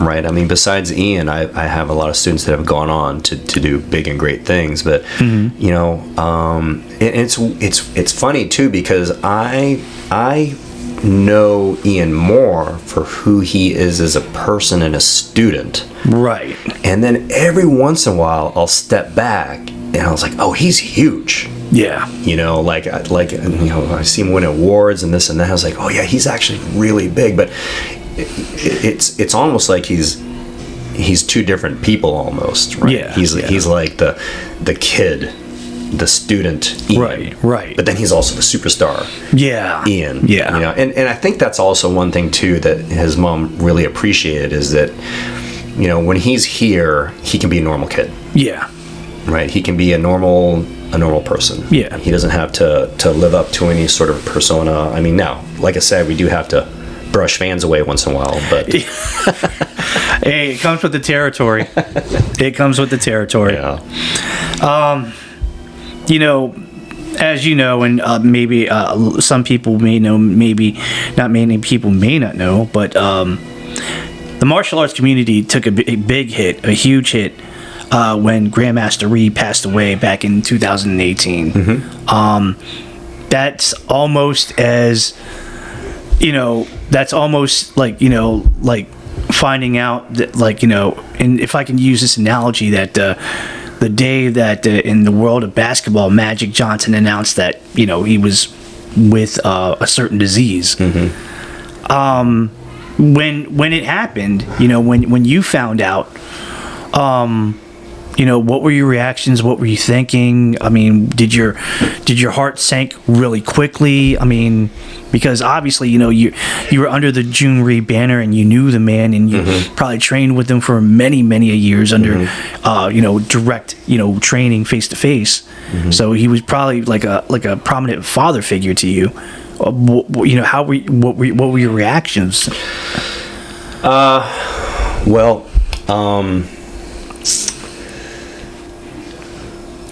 if you think of what Grandmaster Rhee has done for martial arts in the United States, mm-hmm. right? Like, I mean, he brought Taekwondo to the United States in 1952. You know, he invented the protective gear. He taught Bruce Lee and Muhammad Ali. You know, right. He taught Congress for over 50 years. Yeah. You know, to the martial arts world, you know, I would view that as a rock star hearing that Elvis died. Yeah. You know? Mm-hmm. Mm-hmm. Now, my experience was actually very different, just because I've been so close with not just Grandmaster Rhee, but the family. Yeah. And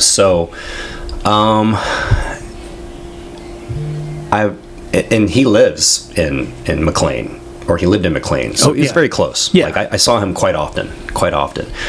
Like near Tyson's Corner? No. Closer to. Well, in McLean, there's a Total Wine in McLean. There's like a condo complex. Mm-hmm. But he came by quite often. And again, you know, he is my business partner's. You know, Barry is his uncle through marriage. So I've been with him for so long. You are correct. He is like my second father. Yeah. Right? And I always say I owe everything I have today to him. Right. It's because of him I have my passion. Right. I have my livelihood. Because of this, I met my wife. I mean, I owe everything to Grandmaster Rhee. Wow. But again, I was also very close with his family through the runnings, because I've just been teaching for so long with JRI. So when Grandmaster Rhee first contracted shingles, that was kind of the beginning of his health decline, right? Because he was known for doing 1,000 push-ups a day. Yeah. I mean, like 10 sets of 100. I went to Korea with him twice, and I tried to keep up, but I could only keep up for like the first 300-400. I heard that he can do 100 push-ups in under a minute. Yes, and he did it in under a minute. Yeah. And I tell students all the time the legend of Grandmaster Jhoon Rhee. Like, he did 1,000 push-ups a day. But I also say, like, he would bounce a glass of water on top of his head and break a board and play the harmonica. Good God! And he could do the splits. Yeah. This was when he was like 75. Yeah. Right? And he was just, he really, I think he loved the attention, but he also understood that his main motto was leading by example. Yeah. He was like, if I can do this, you can do this. You can do this too. Right. And I tell the students that, and I say, well, if you want to see it firsthand, right, just go on YouTube and look for Jhoon Rhee 80th birthday.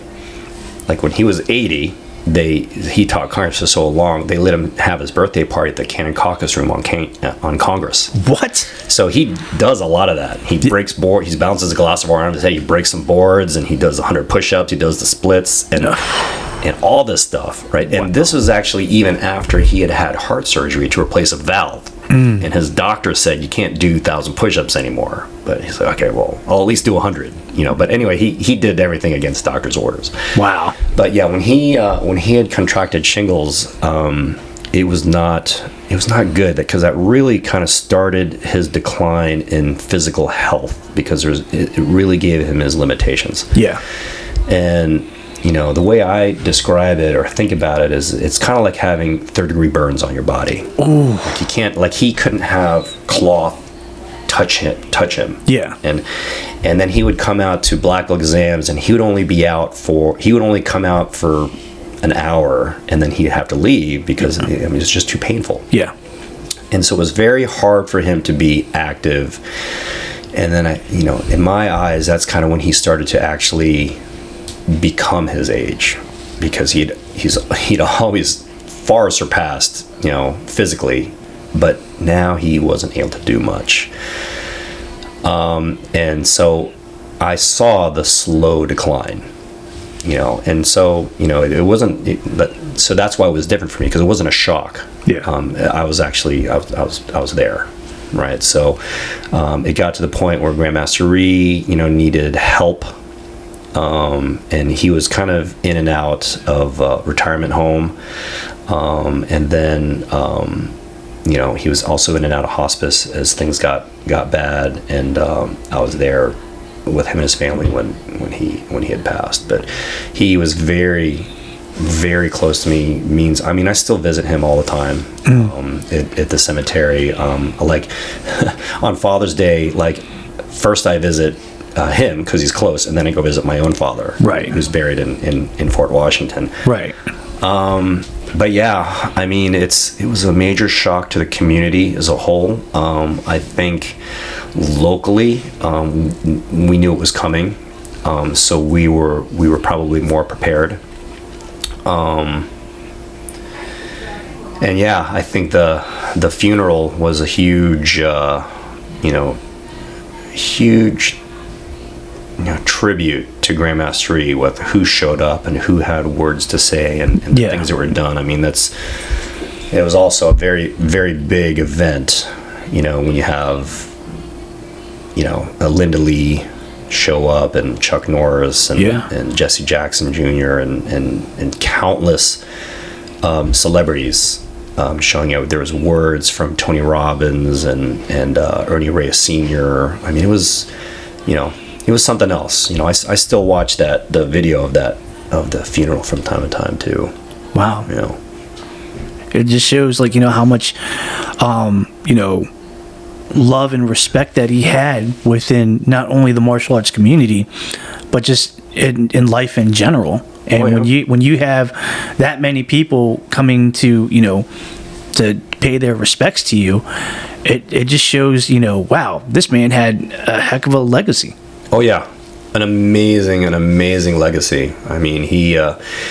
He left a lot behind. He had made such a positive impact in martial arts, right? But also in the people, right? Just developing the character and the moral standings of so many people, and I'm speaking for myself, but I know that thousands of people can attribute their success to Grandmaster Rhee, like either in martial arts or in the professional world. Yeah. Wow.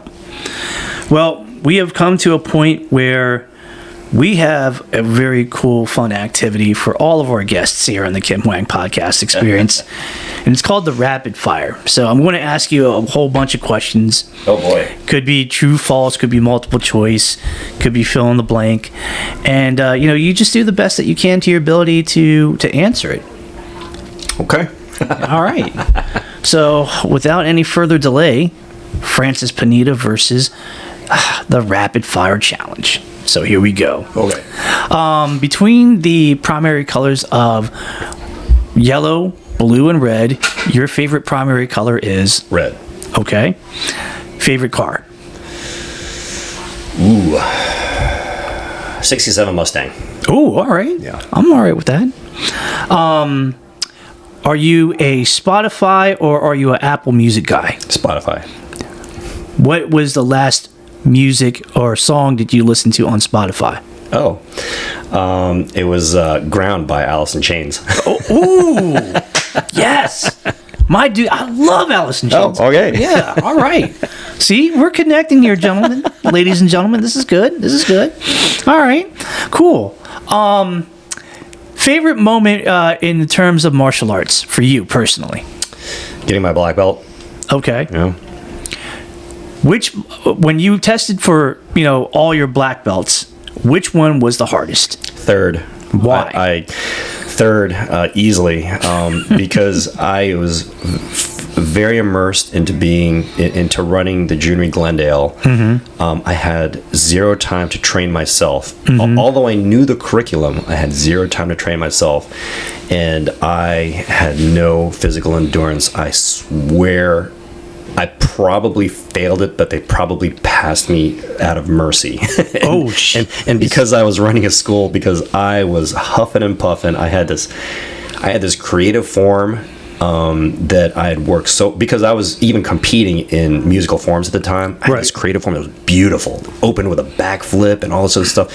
But by the time I got to that form, I was so tired. I took out the backflip, and the applause was like golf claps. Afterwards, I was like, I swear, I'm pretty sure I failed it, and they mercy passed me. That was a tough. Wow. Easily, that was my third. Okay.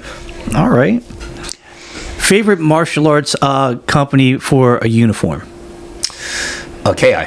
Yeah. Oh, yeah, I love Key. I think Key International. Yeah, oh, I think I've worn it every day for the past month. And the thing is it's because I don't know if it's my body shape, it's the fit. Yeah. Because Century is tight around the hips. It makes me feel like I have a big butt. Yeah. Or something. But yeah. It is Key in fit. Close second would be Pine Tree. But yeah, I like those. Okay. Good pop too. Nice. Favorite NASKA tournament? Well, that would be Capital Classics. Okay. I gotta support the local. Yeah. Okay. If I were to travel, I would say the Battle. I've always loved the Battle of Atlanta. Oh, Battle of Atlanta. Yeah. Okay, that's good. Favorite martial art weapon? Eskrima sticks. Really? Yeah. I'm Filipino. So. Yeah. But I saw a picture of you doing a jump front kick, and you were holding kamas. I was thinking that kamas were your favorite. I like kamas. Kamas are fun. I competed with kamas. I took Charlie Lee's lead on that, where all he did was he did his same form, but he just put something in his hand. Yeah. Which was easy to do. Yeah. But no, I love the sticks. Okay. Yeah, I trained. I had a couple instructors in Baltimore.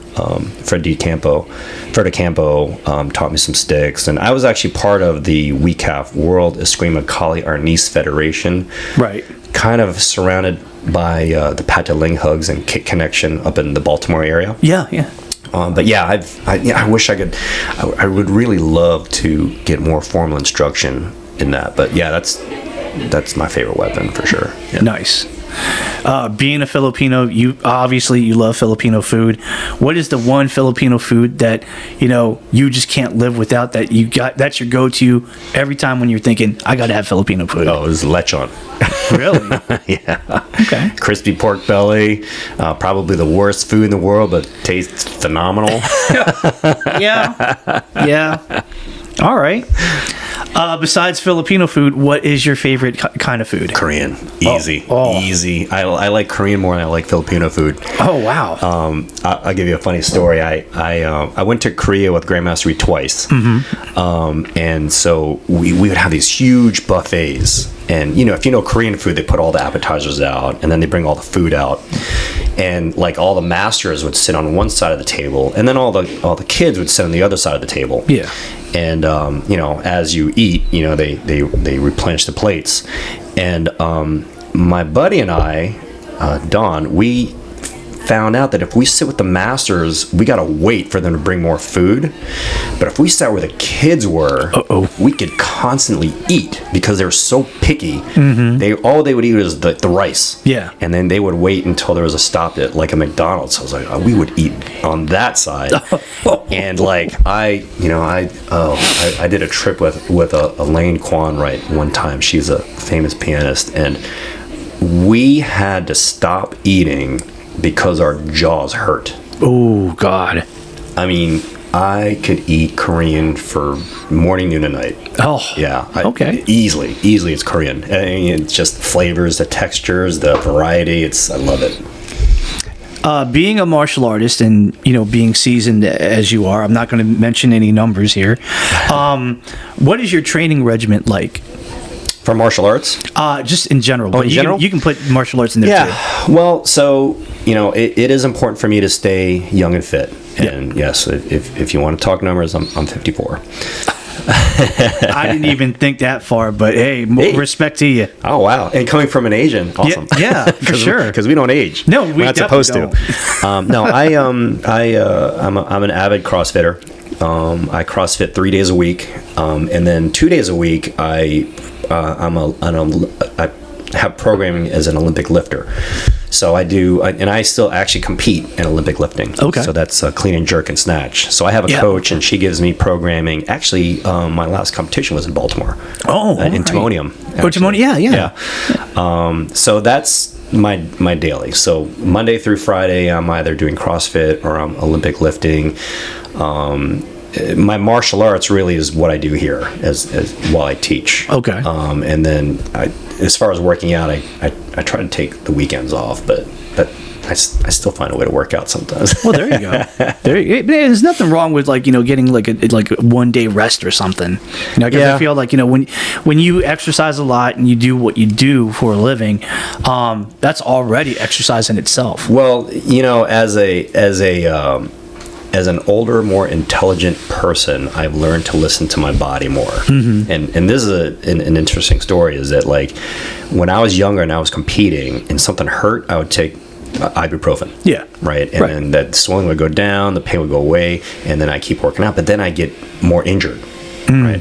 So now, as a 50-something, I don't use any painkillers. And if my body is hurting, I listen to my body and I rest. Right? I let my body naturally heal itself or get to a good point, and then I continue to train. And there's so much more longevity now to doing that, to doing it without painkillers. Because man, I was living off Flexeril and Tylenol and Advil. I mean, that was my thing. That was my big thing. I hear you. Let's see. Oh, here's a good one. Ice baths. A big believer in it, or not really? I want to try it. I haven't tried it. It makes sense. And when when you watch these CrossFit competitions, like these athletes, I mean, they do so many workouts, and then I can only imagine that you are completely swollen, and then because sometimes they'll hit at the very end, they'll hit an ice bath. And then I can see that probably will bring the inflammation down in a more natural way than Advil. Yeah. I have not tried it, but I'd be willing to try it. Oh, right on. Yeah. Of all the people that trained under the Jhoon Rhee system, from years ago, I definitely, I guess you can definitely call them the OGs. Mm-hmm. Who did you look up to? Oh, Michael Coles, for sure. He, in every respect, I mean, he helped me as a businessman. Mm-hmm. In the office, kind of taught me all the systems. He really did a good job of taking me under his wing. Right. And then as a martial artist, I mean, he was just a phenomenal martial artist. And because he was known for sparring, right? Oh yeah, he was a big fighter. Cobra Coles. He was welterweight champion. I believe he was 78 to 81, but he was very, there's a great picture that was hanging in his office with him and Bruce Lee. Oh wow! When he was a gold belt. But yeah, I think I learned a lot from him. Overall, I think I learned the most from him overall, and a lot of it too into work ethic, how to present yourself as a martial artist. Just really helped with my attitude and how I carry myself. I definitely feel like I gained and I learned the most from him. Right on. So explain your love for the Washington Redskins / Commanders, because there is a picture from way back in the day. Mm-hmm. You're running down the field holding the flag. What? Explain your love and why you're so passionate. Well, it started from childhood. Mm-hmm. My dad, I would he I think I got his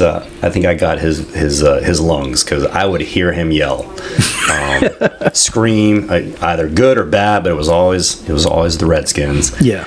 And I've always been attached to the Redskins. My best friend and I would watch the games. We'd go to training camp together and watch them. And it's been so long since they've been good. Yeah. My son's 25, and God bless him, because he loves them probably because of me, because so many of his friends, his peers, his age, have pretty much just chosen the teams that, any team or a team that's doing well. Right. But he's like hardcore. And so thank God he's starting to see a good team, for one. But I worked for the Redskins for about 7 years. Oh, wow. I had a friend of mine, he married a cheerleader. Okay. And the cheerleading organization had actually asked if he could run the flag squad. So these are the guys, we run the flags out of the helmet at the beginning. Every time they score, we wave flags around. Mm-hmm. It's the best seat in the house, because you watch the entire game from the field. From the field. Yeah. Right. Yeah. So he kind of had me, and that's one of those jobs. It's not like what you know, it's who you know. So he asked me to be one of the flag guys. So I did that. And then he kind of retired and asked if I could take it over. I was like, sure, I'll take it over. So I ran, I picked my own crew. Like, my brother was one of them. My best friend was one. But we did that for a solid 7 years. It wasn't the best years. Obviously it's not until like last year that they started getting good. Yeah, yeah. But we did it through the RG3 years and stuff like that. But I'm a local. I've always been a Washington fan, and proud of it. I hope they do well this year. Right. I think they will. I mean, they got to the NFC Championship last year. I mean, and that wasn't expected. I mean, all I know is Washington fans just like jumped up like they won the lottery. They're like, "Oh my God, we're going all the way!" I know. It's like my youngest, he's 13, and it's like he makes the analogy. It's like my Dan Quinn is like your Joe Gibbs. Oh, and he was like, my Jaden Daniels was like your Joe Theismann. And I was like, yeah, that's kind of it. And wow. And yeah, I know you're a Ravens fan. We go back and forth with that online a lot. And, yeah, but it's all love, though. It is. I will say, they're good. And not right now at this moment. Well, they're not. not at this moment. But the thing is like, I'm a fan of football. Yeah. Right. So like any love or hate towards other teams is all in jest, and it's all justified. Yeah. I am. I think it was last week's game. Like, I was jealous. They lost to a field goal. Yeah. But like up until then, I was like, man, they're good. Like pass completions, and Lamar is good on his feet. We'll see. I mean, I think they did school us last year, so I don't know what's going to happen. So. It's still early in the season, so I think anything and everything can happen. I'm a fan. I'm a fan of football, good football, and so yeah. Favorite Redskin player of all time? That'd be Joe Theismann. Yeah. Really? Yeah. Oh, I thought you were going to say like Art Monk or something. Nah, I like Joe. Joe I think he was a good captain, and I think his career was cut short by the break. Yeah. When LT fell on his ankle. Oh. But yeah, he was just always phenomenal. Now, obviously, a person is only as good as his team. Yeah. Like Joe Theismann wouldn't have been great if he didn't have the receivers he did. Yeah. Yeah. But I think as a captain and as a leader, I also like, John Riggins also is a very close second, because John Riggins, talk about a dude that was like a truck. Mm-hmm. Like, he was a truck. Yeah. Yeah. Okay. Here's a funny one. If there was a 4-way battle between the Teenage Mutant Ninja Turtles, who do you think would have won that fight? Well, Donatello. I mean, I know him. I thought you were going to say Donatello for the fact that he's the most intelligent one of the group. Oh, yeah, I guess. Right. But, and then what? One of them had sticks too, anyway, right? Michelangelo had the chucks. Michelangelo. No one had eskrima sticks? No, Oh, that's they right. didn't. No one had eskrima. It was No. size, bow staff, sword. The katanas and the nunchucks. Yeah. Yeah. Someone should have had sticks. Then they would have been the best. That would have been a good. We'll never know, but that's a good thought. That is a good thought. Are you a DC or a Marvel guy? Oh man, I had this discussion with my youngest. I'm a DC guy, right? Okay. Because, like, okay, so Marvel's big now. Yeah. Right, but obviously I grew up with DC. Yeah. But I really think DC. The characters, right? Yeah. I think the characters are more robust, and there's history to them. They just can't find a good director to do a good movie. Right. Finally, Wonder Woman comes out. It's like, yes, it's like, this is a great DC movie. But then the sequel comes out. I was like, oh, what happened? Yeah, right. It's like not what I was expecting. And the new Superman, I loved it. There was a lot of, I didn't watch it right away. There was a lot of buzz about it, but about some people loved it. Or I liked it. So I don't know. I'm a DC guy. All right. Favorite movie that was adaptation from DC. Like example, I loved the Batman movie with Michael Keaton, the very first one. Mm-hmm. What was yours?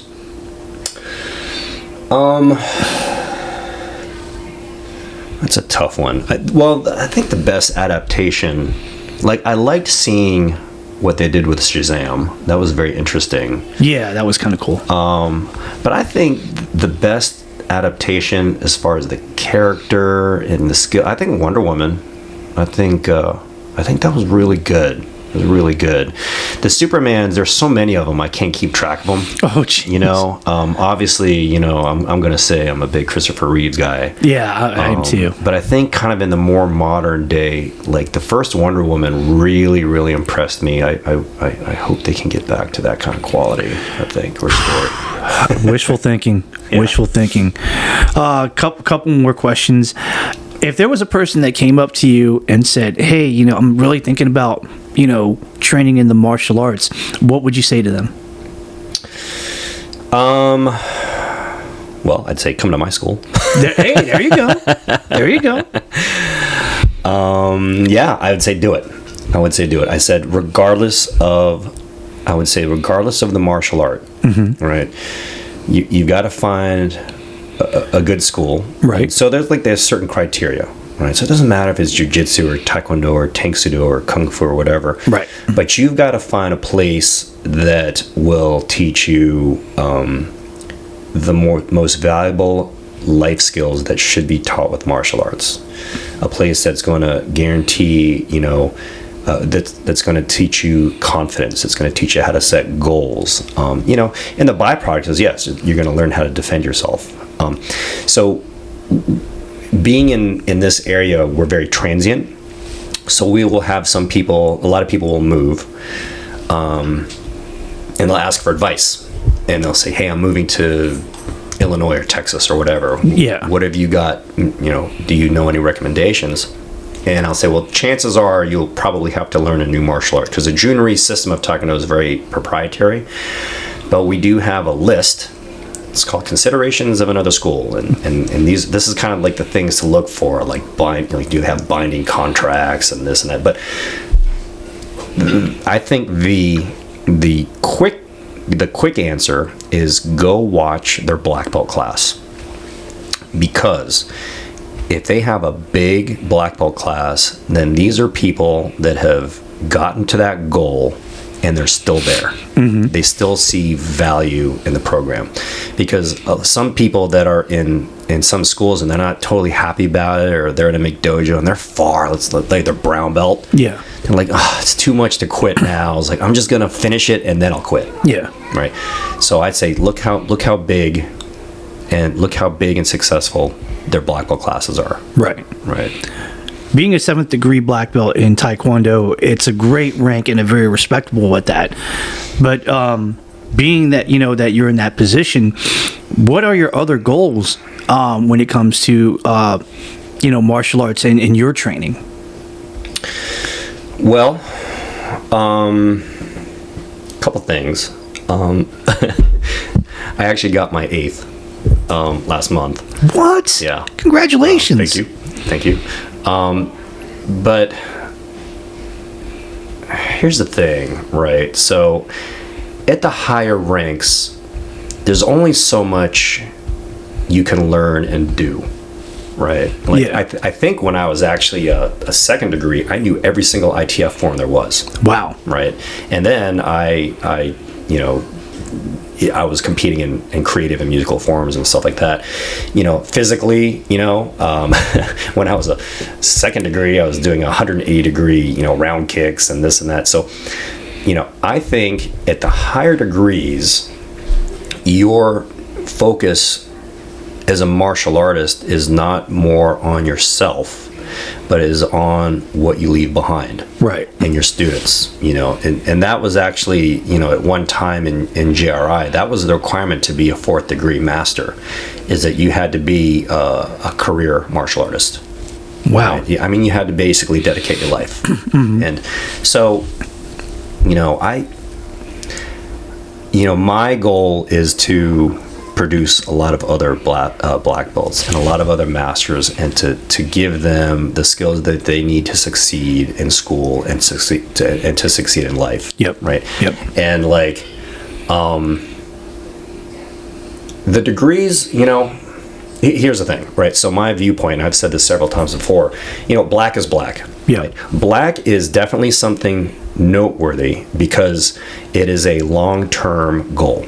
And it's a difficult goal. Yep. And this is what I tell all my kids that are testing for black belt. I said, I want you to be able to put on your college resume or on your job resume that you are a black belt, because this shows that as a person you are capable of achieving a long-term difficult goal.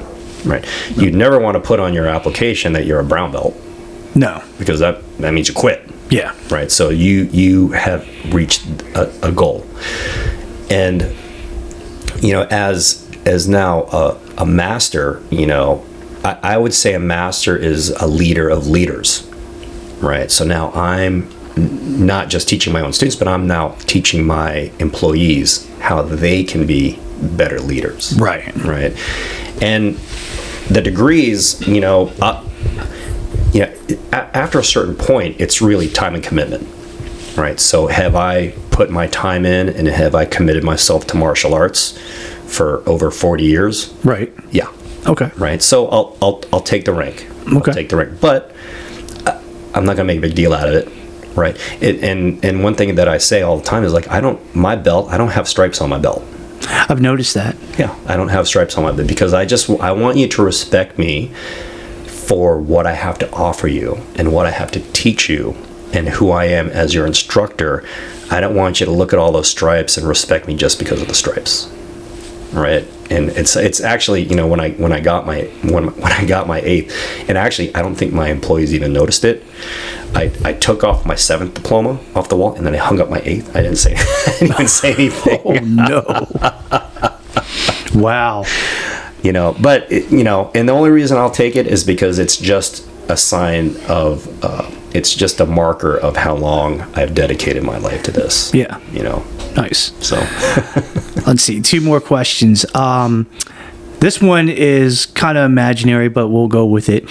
Say, for example, that you got invited to dinner and there was a table where there are 3 available spots.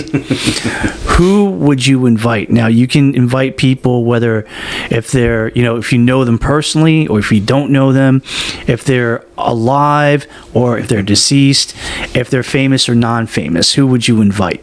Oh. Well, it would have to be my, Grandmaster Jhoon Rhee for sure. Right. We're talking martial artists. It could be anybody. Okay. Well, 3 is a tough one. Yeah. Bruce Lee. Okay. He started it all. Right. It's probably because of him that I sought out Grandmaster Rhee. Yeah. Right. And then my third seat would have to go to my wife. Okay. Yeah. Because I mean, she's my everything, you know, and she's, yeah, that would be my third. Was she also training in Jhoon Rhee Taekwondo as well? She was. Okay. She was. She. So I'll give you her quick story. Uh-oh. So, Ma'am, I'm sorry about this. I had nothing to do with it. So my oldest and my middle son, which we've always called each other, you know, dad and son, are actually my stepsons. So I actually, and my oldest, Alex, he's actually one of the main instructors here. I pointed you out to him earlier. Yep. But I taught him when he was 5. Oh, wow. And then I met, and then his brother wasn't even, I think he was maybe just born. No, he was maybe 1 or 2. Okay. So I met their mom, and she took classes for a little bit also. She also took our cardio kickboxing program also, and she was divorced, and so I had actually broken 2 of my big rules, and one is to date the parent of a student. Mm-hmm. So I broke that rule. And then, like, a personal rule was not to date someone that already had children. Yeah. And but the kids are just fantastic. I love them. So I broke, 2 rules, but here I am. We're married 13 years later. Nice. 14 in January. And nice. So, yeah. Right so, on. Yes. So she, and yeah, she was a student. I will say too, I mean, fitness wise, she's way more fit than me. Okay. It takes a man to admit that. I mean, kudos to that. All right. Last question, and then we'll go ahead and we'll sign off. What is the best piece of advice that you ever received in life? And it doesn't have to be martial arts related. It could be any piece of philosophy advice that you ever got that you were like, this works for me. Wow.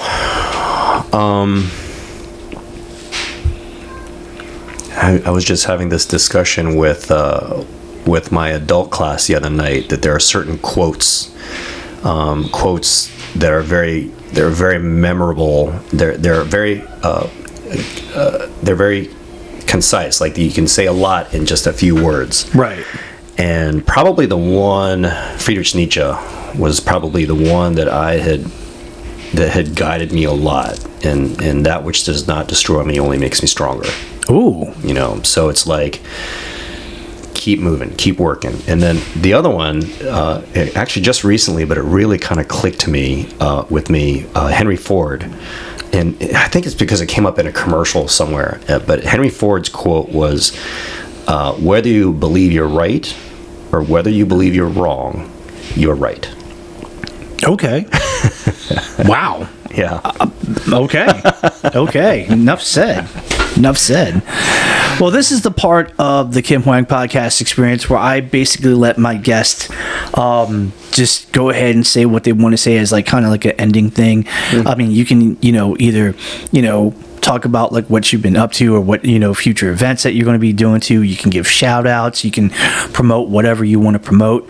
So I'm just going to go ahead and give you the floor and let you do what you want to do. Well, I want to encourage everyone to be the best that they can possibly be, to grow and to always grow. And in order to grow, you have to step outside of your comfort zone. You have to take that step. You have to take that risk, and fail or not, you will come out stronger. And if you're lucky, you'll come out with a new skill. And you'll come out a better person. and something new, something you've never done, whether it's like ballroom dancing or different martial arts or a different way of training, going out and cycling, just constantly find ways to make you grow, but that's going to have you step outside your comfort zone, because once you get comfortable and once you get complacent, that's when you start to age. That sounds about right. Francis, I want to say thank you so much for your time and for your hospitality. I didn't think that I was ever going to interview, another martial artist here in, the area, but to spend time with you and to be under this roof, it's been amazing. And if any time that you want to come back and run it again, we can definitely do that. Oh yeah. Yeah, I told you, man, I like to talk. No, and you did a heck of a job. I was like thinking, no, there's no way that he's going to break the 90-minute point. And I think honestly, I think we really did. So that, congratulations on that. All right. Nice. Well, ladies and gentlemen, that is going to be it. We are wrapped. Wow, it's, when I tell people this, and it's obviously true, when I go ahead and I interview people in person, it feels like, I'm talking to the friend that I known for a long time, and then we're just kind of catching up and picking up where we last left off, and it's amazing and it's incredible. And as always, I do it for you guys. I don't do it all for myself, because I tell you this religiously, that this is not only my podcast, it's yours too. Let me go ahead and do the usual closing segments, because that's what we do. Follow your boy on Facebook. You can go ahead and look me up under the Kim Hoang Podcast Experience on the search box. If you are on Instagram and on Twitter, now formerly, now known as X, you can actually go ahead and follow me. The tag name is at TKHPC Experience, all in one word. Follow me and I'll follow you back. We are on a lot of podcasting platforms off the wazoo. We are on Spotify, Apple Podcasts. We are on Amazon Music. We're on YouTube Music, Audible, and on iHeartRadio. Now, do me a solid, please. If you have Spotify, please give me a 5-star ranking. We appreciate it. If you have Apple Podcasts, which is free for all you iPhoners out there, it's a free service, so you don't pay nothing. If you have Apple Podcasts and you listen to me on there, please give me a 5-star ranking and a great review, because the more times that you do that for each of those podcasting platforms, the more times that we will get noticed. Somebody might be saying, yo, the Kim Hoang Podcast Experience, never heard of it before, but I might want to check it out because it's on the front lines. Yes, please do. And while you're at it, please do the following. Like, subscribe, and follow my podcast on all those platforms, and please share the podcast on all of your social media outlets. Facebook, again, Instagram, Twitter, now known as X, Snapchat, even TikTok. That's a powerful weapon.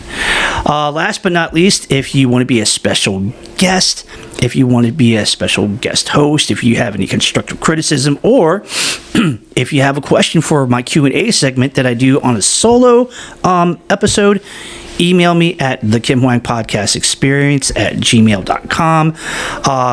Subject, whatever it is. Write the write the email on the body of the email, and then I'll get back to you within a day or two. So guys, that's it. We are wrapped up. I just want to say thank you once again for your love and support. Please make good decisions in life, ladies and gentlemen. We do not want you to make a wrong one and then you land in a pine box and get buried 6 feet under. We don't want that. We believe in you. We love you. We'll support you, because as I say, you can do anything and everything that you put your mind to it if you believe in it. Because we think that you can, and we know that you can. And just know that, we love you for who you are as a person, and anybody else that tells you otherwise, they can go ahead and kick rocks and get, go somewhere. Matter of fact, give me a tattoo machine and I'll tattoo some obscenities on their bodies that they won't even want to see. So, but I got to get out of here. So, coming at you live once again from the Jhoon Rhee Institute in Arlington, VA. This is your boy Kim Hoang, the Asian sensation, saying thank you very much for joining me on another great episode that is of the Kim Hoang Podcast Experience. We love you. Thank you.